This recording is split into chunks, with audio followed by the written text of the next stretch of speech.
Budgies, welcome back to study buddy channel. तो पिछली videos में हमने साइंस का चैप्टर 1 कंप्लीट कर लिया है, क्रॉप प्रोटेक्शन एंड मैनेजमेंट। अगर आपने उसकी वीडियोस नहीं देखी तो प्लीज़ जाकर देखें।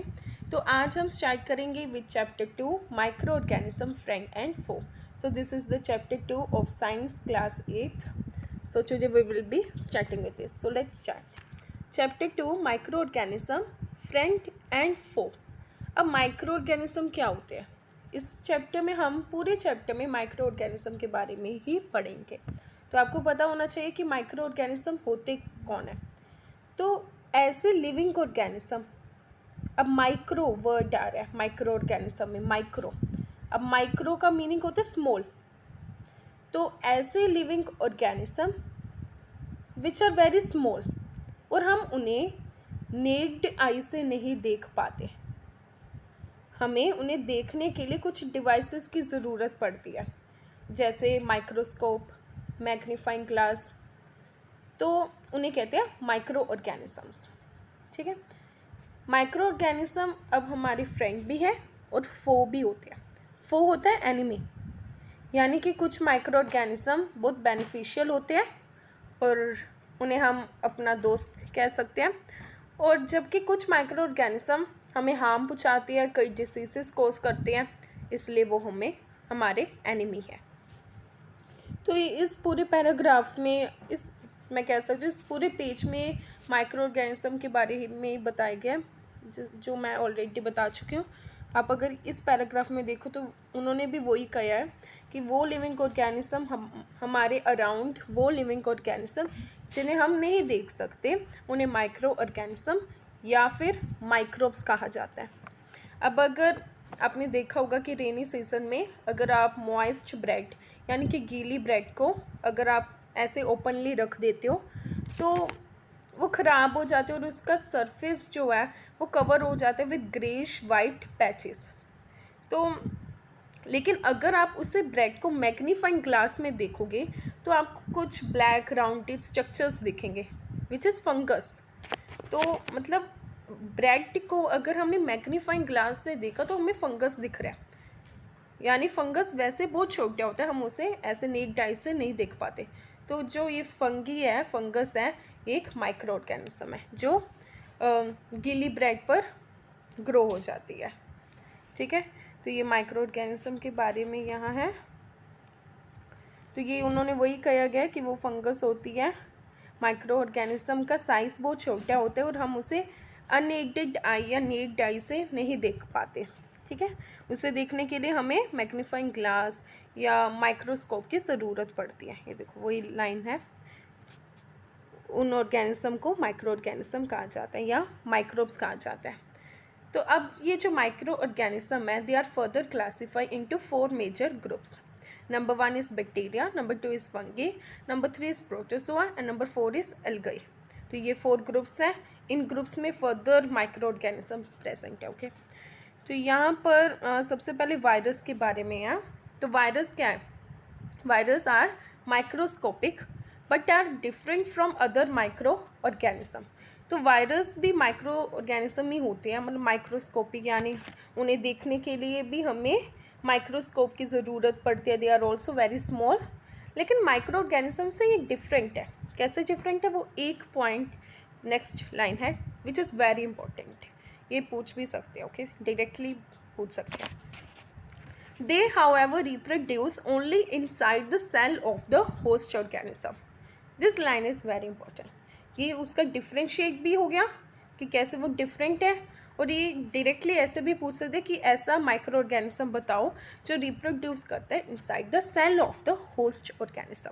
सो your answer will be virus. ठीक है, तो ये लाइन आपको समझ आ गई ना कि वो रिप्रोड्यूस करता है inside the cell of the host organism. अब वो जो होस्ट ऑर्गेनिज्म है वो बैक्टीरियम भी हो सकता है, प्लांट भी हो सकता है, एनिमल भी हो सकता है। अब some virus, okay, common elements caused by virus are cold, influenza या फ्लू एंड कफ। तो ये कफ, कोल्ड, फ्लू, ये सारे ये जो डिसीजेस हैं, ये सारे जो एलिमेंट्स हैं, these are caused by the virus. और कुछ सीरियस डिसीजेस भी है, जैसे पोलियो हो गया, चिकन पॉक्स हो गया, ये भी ऐसे डिसीज है that are caused by virus. तो ये डायरेक्टली पूछा जा सकता है कि name the diseases caused by virus. तो serious diseases are polio and chickenpox and elements are cold, flu and cough. तो ये नेक्स्ट पैरा देखो, diseases like dysentery, malaria are caused by protozoa. तो प्रोटोजोआ भी एक हमने, अगर आपको याद हो तो हमने इस ग्रुप्स में किया था ना प्रोटोजोआ। ये देखो बैक्टीरिया, फंगी, प्रोटोजोआ। तो ये प्रोटोजोआ जो है ये कौन सी डिसीज़ को कोज करता है, कौन सी डिसीज़ सप्रेक्ट करता है? डिसेंट्री एंड मलेरिया, ठीक है। और ये जो टाइफाइड और ट्यूबरक्लोसिस, जिन्हें हम टीबी भी कहते हैं, these are caused by bacteria. तो ये बैक्टीरियल डिसीजेस हैं। Okay, so I hope this is clear. Moving to next. Okay, तो यहाँ पर इस पूरे पेज में ये इमेजेस हैं, ध्यान से देखो। ये दो फिगर 2.1 ये बैक्टीरिया की इमेजेस है। Next, this is algae and this is protozoa, these are fungi and this is virus. Okay, moving to next, friendly microorganism। अब फ्रेंडली माइक्रो ऑर्गेनिज्म यानी कि मैंने आपको पहले भी बता दिया कि कुछ ऑर्गेनिज्म, कुछ माइक्रो ऑर्गेनिज्म ऐसे होते हैं जो कि हमारे लिए बेनिफिशियल हैं, फ्रेंडली है, they are friends of us. Okay, तो अब हम देखेंगे माइक्रो ऑर्गेनिज्म से मतलब कौन कौन से हमें फ़ायदे मिलते हैं, ठीक है, तो वो हम देखेंगे। So microorganism are used for various purposes. तो कई कामों के लिए उन्हें इस्तेमाल किया जाता है माइक्रो ऑर्गेनिज्म को। जैसे ये लाइन देखो, these are used in the preparation of curd, bread and cake. तो कर्ड, दही, ब्रेड एंड केक, इन चीज़ों को बनाने के लिए माइक्रो ऑर्गेनिज्म का यूज़ किया जाता है। और ये और कहाँ यूज़ किए जाते हैं? For cleaning the environment. कैसे इन्वायरमेंट को क्लीन करते हैं? बिकॉज ये क्या करते हैं, जो ऑर्गेनिक वेस्ट होते हैं उन्हें ब्रोक कर देते हैं into harmless and usable substances. तो स्पेसिफिक एक माइक्रो ऑर्गेनिज्म है बैक्टीरिया, जो कि ये काम करता है, इसलिए वो इन्वायरमेंट को क्लीन रखता है। Bacteria are also used in preparation of medicine. तो बैक्टीरिया का यूज़ किया जाता है फॉर मेकिंग मेडिसन ऑल्सो। और ये कुछ माइक्रो ऑर्गेनिज्म का एग्रीकल्चर में भी यूज़ किया जाता है। कैसे? वो सॉइल फर्टिलिटी को इंक्रीज़ करते हैं बाय फिक्सिंग नाइट्रोजन। तो हम आगे देखेंगे कौन कौन से माइक्रो ऑर्गेनिज्म क्या क्या काम करते हैं। तो आप देखो इस पैराग्राफ में पूरे उनके बेनिफिशियल पॉइंट्स लिखे कि कैसे हमारे लिए वो फ़ायदेमंद है, क्या क्या वो अच्छी चीज़ें करते हैं। तो ये आप देख सकते हो। ओके, तो अब हम इसे ब्रीफ में देखते हैं। Making of curd and bread. तो हमने पिछले पॉइंट में देखा कि कर्ड और ब्रेड बनाने के लिए ये बेनिफिशियल है ना। तो हम देखते हैं कैसे होता है। सो यू नो कि milk is turned into curd by bacteria. Curd contain several microorganism. अब जो कर्ड है उसमें कई माइक्रो ऑर्गेनिज्म होते हैं, तो वो स्पेसिफिक एक बैक्टीरिया का नाम दिया हुआ है which is used in the formation of curd and this is very important। ये डायरेक्टली भी पूछ सकते हैं। तो ऐसा माइक्रो ऑर्गेनिज्म या ऐसा बैक्टीरिया, ठीक है, जो कि यूज़ किया जाता है for the formation of curd is lactobacillus. तो ये दिया हुआ है, आप इसके स्पेलिंग को ध्यान से देख लीजिए। ओके, अब ये करता क्या? It multiplies in milk and convert it into curd. इसी Bacteria are also involved in the making of cheese, pickle and many other food items। तो चीज़, कर्ड तो हमने देख लिया, चीज़ हो गया, पिकल्स हो गया, इन सारी चीज़ों को बनाने के लिए बैक्टीरिया का इस्तेमाल किया जाता है। ओके, सो ये लास्ट लाइन देखिए, bacteria and yeast are also helpful for fermentation of rice, idli and dosa batter. तो ये बैक्टीरिया और यीस्ट, ज़्यादा कहें तो यीस्ट, ये it is very helpful for the fermentation. अब फर्मेंटेशन होता है the process of conversion of sugar into alcohol. तो उसके लिए ये बैक्टीरिया और यीस्ट यूज़ किए जाते हैं, ठीक है। तो ये एक्टिविटी है, आप रीड कर सकते हैं। तो इसमें यीस्ट के बारे में पॉइंट लिखा है कि यीस्ट कैसे हम ब्रेड और पेस्ट्रीज केक्स बनाने के लिए हेल्पफुल है। तो ये यीस्ट जो है ये रिप्रोड्यूस करती है रैपिडली, बहुत क्विकली ये रिप्रोड्यूस करती है, और ये प्रोड्यूस करती है कार्बन डाइऑक्साइड ड्यूरिंग रेस्पिरेशन। सो ये गैस पूछ सकते हैं कि कौन सी गैस प्रोड्यूस होती है during respiration, carbon dioxide. Okay, so bubbles of the gas fill the dough and increase its volume. तब क्या होता है, इस गैस जो ये कार्बन डाइऑक्साइड की गैस है, ये कार्बन डाइऑक्साइड है, उसके जो बबल्स हैं वो डो को फिल कर देते हैं, और उसके साथ क्या होता है, उसका वॉल्यूम इंक्रीज हो जाता है, यानी वो डो जो है वो फुल जाता है ना। सो यीस्ट का इसीलिए इस्तेमाल किया जाता है for making bread, pastries and cakes. अब है यहाँ पर commercial use of micro organisms. तो माइक्रो ऑर्गेनिज्म का यूज़ किया जाता है also for the production of alcohol, wine and acetic acid, जिसे विनीगर भी कहा जाता है। ठीक है, तो ये यीस्ट भी यूज़ की जाती है अल्कोहल और वाइन को प्रोड्यूस करने के लिए। ठीक है, सो ये एक्टिविटी 2.4 आप रीड कर सकते हो। तो अब इस एक्टिविटी में बेसिकली क्या गिवन है कि उन्होंने वाटर लिया, उसमें शुगर को डिसॉल्व किया और उसमें उन्होंने यीस्ट पाउडर डाल दिया।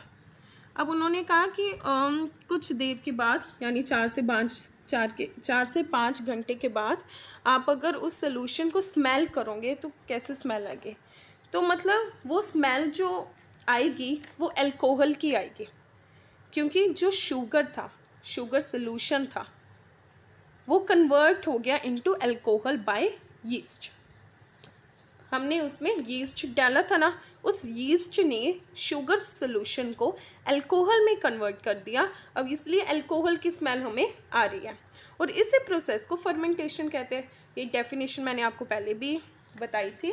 सो this process of conversion of sugar into alcohol, that's known as fermentation. तो ये डेफिनेशन इज़ वेरी इंपॉर्टेंट, आप इसे याद कर सकते हो अच्छी तरह से, वैसे मैंने इसे एक्सप्लेन कर दिया। Next is our medicinal use of micro organism. अब माइक्रो ऑर्गेनिज्म का कैसे हम मेडिसिनल, मतलब एज मेडिसन्स हम उन्हें यूज़ करते हैं। तो अगर आपको पता हो कि जब आप बीमार होते हो तो आप डॉक्टर के पास जाते हो और वो आपको एंटीबायोटिक टैबलेट्स देते हैं, कैप्सूल देते हैं या इंजेक्शन देते हैं, तो ये मेडिसिन का सोर्स क्या है, माइक्रो ऑर्गेनिज्म है। यानी कि जो मेडिसिन बनती है, जिन्हें हम नॉर्मली एंटीबायोटिक्स कहते हैं, ये मेडिसिन ये किससे बनती है, ये माइक्रो ऑर्गेनिज्म से बनती है। ठीक है, तो ये मेडिसिन जो है ये मार देती है, किल करती है, ये स्टॉप करती है the growth of disease causing microorganism in our body. अब देखो हमारी बॉडी में जो ये डिसीज कोजिंग माइक्रो ऑर्गेनिजम्स हैं, ठीक है, उन्हें कौन मारता है, माइक्रो ऑर्गेनिज्म ही मारते हैं। दिस इज अमेजिंग कि micro organism disease causing micro organism को मार देते हैं, और ये माइक्रो ऑर्गेनिज्म कहाँ पाए जाते हैं, मेडिसिन में पाए जाते हैं, जिन्हें एंटीबायोटिक्स कहा जाता है। आए समझ में, I will like to repeat. देखो ये जो माइक्रो ऑर्गेनिज्म होती हैं ये किल करती हैं the growth of disease causing micro organism, यानी कि ये जो माइक्रो ऑर्गेनिज्म होते हैं ये डिसीज कोजिंग माइक्रो ऑर्गेनिज्म को मार देते हैं, और ये माइक्रो ऑर्गेनिज्म कहाँ पाए जाते हैं, मेडिसिन में पाए जाते हैं, और इन मेडिसिन को एंटीबायोटिक्स कहा जाता है। इसे तो ये जो एंटीबायोटिक्स है this are produced from bacteria and fungi. तो ये माइक्रो ऑर्गेनिज्म जो है ये बैक्टीरिया भी हो सकता है, फंजी भी हो सकता है। सो ये एग्जाम्पल है of some of the commonly known antibiotic which are made from fungi and bacteria। तो ये 3 नाम है, एक मिनट, या स्ट्रेप्टोमिसिन, टेट्रासाइक्लिन एंड एरिथ्रोमाइसिन। ठीक है, तो these are the name of the antibiotics. थोड़ा नेम डिफ़िकल्ट है लेकिन याद कर लो, ये पूछ सकते हैं कि give example of antibiotics which are made from fungi and bacteria, तो आपको पता होना चाहिए, एटलीस्ट 2 आप याद कर सकते हो। Okay, so these antibiotics are manufactured by growing specific microorganism and used to cure a variety of diseases. वही बात कि ये जो मेडिसिन होती है, ये एंटीबायोटिक्स होते हैं, वो किससे बनते हैं, माइक्रो ऑर्गेनिज्म से बनते हैं, जो कि क्या करते हैं, जो डिसीज़ कोजिंग माइक्रो ऑर्गेनिज्म को किल कर देते हैं और हमें डिसीज़ से बचाते हैं। ठीक है। Antibiotics are even mixed with the feed of livestock and poultry to check microbial infection in animals. They are also use to control many plant diseases. So ये एंटीबायोटिक्स प्लांट डिसीजेस से भी बचाते हैं। ठीक है। तो नेक्स्ट टॉपिक इज़ वैक्सीन। तो एक एग्जांपल मैं देना चाहूँगी। अब जैसे पहले कोरोना वायरस जो था वो बहुत फैल गया था, है ना, तो इसके लिए लोग क्या सजेशन देते थे कि वैक्सीनेशन लगाओ। अब ये वैक्सीन क्या होता है ये हम इस पैरे में देखेंगे और फिर मैं एग्जांपल से आपको समझाऊंगी। तो अब देखो क्या होता है कि अगर आप वैक्सीनेटेड हो तो आपकी बॉडी प्रोड्यूस करने लग जाती है एंटीबॉडीज़। ठीक है। तो जब आपके शरीर में, आपकी बॉडी में कोई डिसीज़ कोजिंग माइक्रोब एंटर करता है तो आपकी बॉडी प्रोड्यूस करती है एंटीबॉडीज़। उसे लड़ने के लिए एंटीबॉडीज़ प्रोड्यूस की जाती हैं और आपका शरीर याद कर लेता है कि कैसे उस माइक्रोब से लड़ना है। अगर वो फिर से आपके बॉडी में एंटर करे तो उसके साथ कैसे लड़ना है, कैसे फाइट करना है। ठीक है। तो इससे क्या होगा, जो आपकी बॉडी है वो फाइट करेगी और उस बैक्टीरिया या जो भी माइक्रो ऑर्गेनिज्म है उसे किल कर देगी। कैसे किल करते हैं ये इंपॉर्टेंट है, बाय प्रोड्यूसिंग सूटेबल एंटीबॉडीज़। तो एंटीबॉडीज़ की मदद से जब हम वैक्सीनेटेड होते हैं तो आपकी बॉडी प्रोड्यूस करते हैं antibodies which is very important. तो ये क्या करता है, डिसीज़ कोजिंग जो माइक्रोब है उसके साथ लड़ता है और उसे ख़त्म कर देता है and you get protected from disease. ठीक है। और इसी से ऐसे वैक्सीन जो है वो काम करती हैं। अब देखो, अब मान लो कि जैसे मैंने एग्जांपल कंटिन्यू करूँगी कि जैसे कोरोना वायरस की मैंने एग्जांपल दी थी, तो लोग कहते थे वैक्सीनेशन होना ज़रूरी है। क्यों ज़रूरी है? क्योंकि आपकी बॉडी में एंटीबॉडीज़ प्रोड्यूस हो जाएंगे। तो जब वो कोरोना वायरस आपके शरीर में आएगा तो उसके साथ वो लड़ाई करेगी, फाइट करेगी और जल्दी उस डिसीज़ को ख़त्म कर देगी।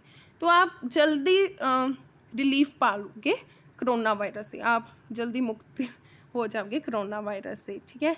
सो इसलिए कहते हैं कि vaccination is very very important. Okay. तो ये हमने देख लिया कि वैक्सीन कैसे काम करती है, ये जानना बहुत ज़रूरी है। सो ये अगर आपको पता हो कि आपके चाइल्डहुड में ये जो होता था ना, पोलियो ड्रॉप्स दिए जाते हैं बच्चे को, दैट्स ऑल्सो अ वैक्सीन। वो भी वैक्सीन के रूप में काम करते हैं पोलियो ड्रॉप्स। ओके। तो ये फैक्ट्स ही है, या पढ़ सकते हो। Next is increasing soil fertility. अब ये माइक्रो ऑर्गेनिज्म सॉइल फर्टिलिटी को भी इंक्रीज़ करते हैं। हमने पहले जो पॉइंट्स पढ़े थे उसमें ये हमने किया था। अब थोड़ा सा हम ब्रीफ में देख लेते हैं। तो क्या है कि कुछ बैक्टीरिया है, ठीक है, वो सॉइल की फर्टिलिटी को कैसे इंक्रीज़ करते हैं? By fixing nitrogen from the atmosphere to enrich soil. तो वो क्या करती हैं? They fix nitrogen okay from the atmosphere, जिसकी वजह से क्या होता है, सॉइल की फर्टिलिटी इंक्रीज होती है। और ऐसे माइक्रो ऑर्गेनिज्म जो सॉइल की फर्टिलिटी को इंक्रीज़ करते हैं by fixing nitrogen, they are known as biological nitrogen fixer. उन्हें क्या कहा जाता है? Biological nitrogen fixer. तो ये एक ब्लू ग्रीन एल्गी दी हुई है, ये भी नाइट्रोजन फिक्सिंग बैक्टीरिया ही है। तो it helps in the fertility by it increases the fertility of soil. तो ये क्लीनिंग द एनवायरनमेंट हम अगले पार्ट में देखेंगे। तो आज के लिए इतना ही। अगर आपने मेरे चैनल को अभी तक सब्सक्राइब नहीं किया तो ज़रूर जाकर करें। Till then take care, bye bye.